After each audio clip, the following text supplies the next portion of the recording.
मराठी सिनेमाना 1 कोटी, 10 कोटी, 25 कोटी, 50 कोटी आणि 100 कोटींचे टप्पे कसे गाठले? या इतिहासात कोणते चित्रपट मैलाचा दगड ठरले? चला जाणून घेऊया मराठी बॉक्स ऑफिसचा रोमांचक प्रवास. 1 कोटी ते 100 कोटी, मराठी सिनेमाचा सुवर्ण प्रवास. आज मराठी चित्रपट 100 कोटींचा टप्पा पार करत आहेत. पण एकेकाळी 1 कोटींची कमाई सुद्धा अशक्य मानली जात होती. कोणत्या चित्रपटांनी एकामागून एक विक्रम मोडले? आज आपण जाणून घेणार आहोत मराठी बॉक्स ऑफिसचा यशस्वी इतिहास. 1. पिंजरा 1972. दिग्दर्शक व्ही. शांताराम यांच्या पिंजराने मराठी चित्रपटसृष्टीला नवे व्यावसायिक यश मिळवून दिले. त्या काळात सुमारे 90 लाख कमाई करणे ही मोठी गोष्ट मानली जात होती. हा चित्रपट केवळ तमाशा आणि संगीतासाठीच नव्हे, तर मानवी स्वभावाच्या जमेच्या बाजू आणि मर्यादा दाखवणारा सामाजिक संदेश देणारा चित्रपट आहे. थोडक्यात सांगायचे तर कोणावरही आंधळेपणाने नैतिकतेचे शिक्के मारू नका आणि मानवी भावनांचा योग्य सन्मान करा, हाच या चित्रपटाचा मुख्य गाभा आहे. 2. अशी ही बनवाबनवी 1988. सचिन पिळगावकर, लक्ष्मीकांत बेर्डे, अशोक सराफ यांच्या या चित्रपटाने विनोदी सिनेमाचा नवा अध्याय लिहिला. एक निखळ, करमणूक आणि हास्य निर्माण करणारा चित्रपट आहे. या चित्रपटाचा मुख्य संदेश असा आहे की संकटाच्या काळात सत्य लपवून खोट्याचा आधार घेतल्यास परिस्थिती अधिक गुंतागुंतीची आणि गोंधळाची बनते.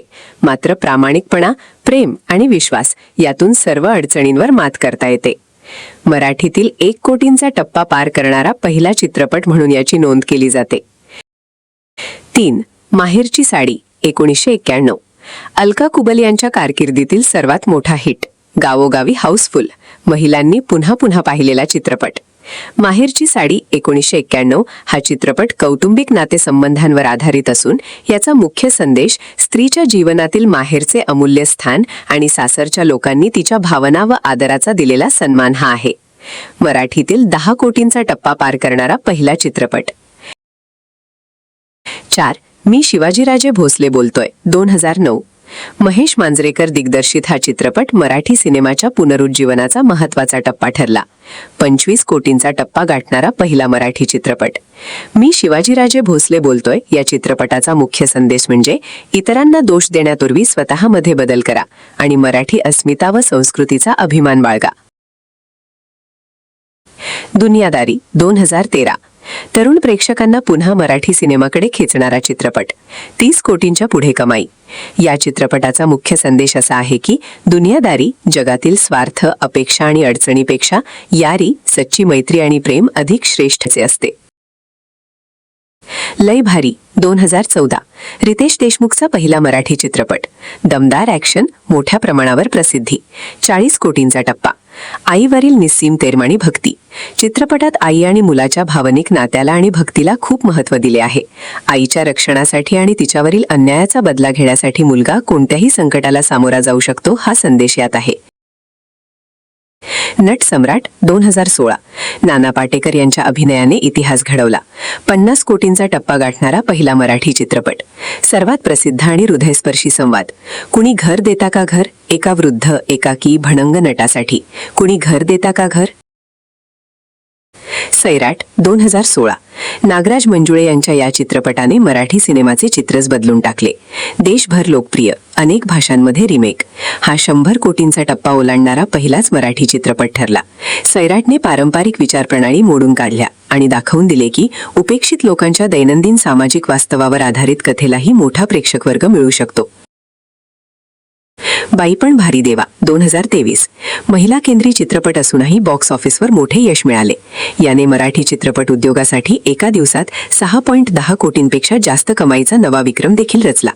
या चित्रपटाने जगभरात 50 दिवसांच्या थिएटर प्रदर्शनादरम्यान 92 कोटींहून अधिक कमाई केली. तो ब्लॉकबस्टर ठरला. बाई पण भारी देवा हा एक हृदयस्पर्शी मराठी विनोदी नाट्यपट आहे. मंगळगौर स्पर्धेत भाग घेण्यासाठी पुन्हा एकत्र येणाऱ्या 6 दुरावलेल्या बहिणींची ही कथा आहे.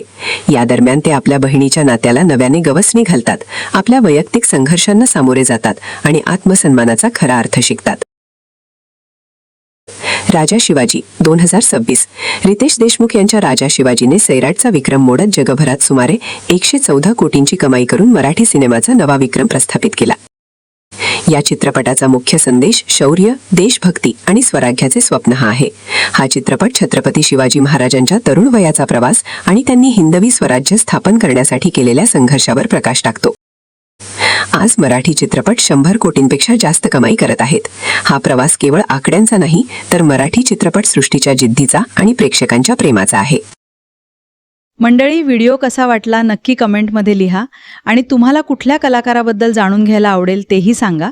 पुन्हा भेटूया पुढच्या भागात. तोपर्यंत पाहत FM KMW 29. धन्यवाद.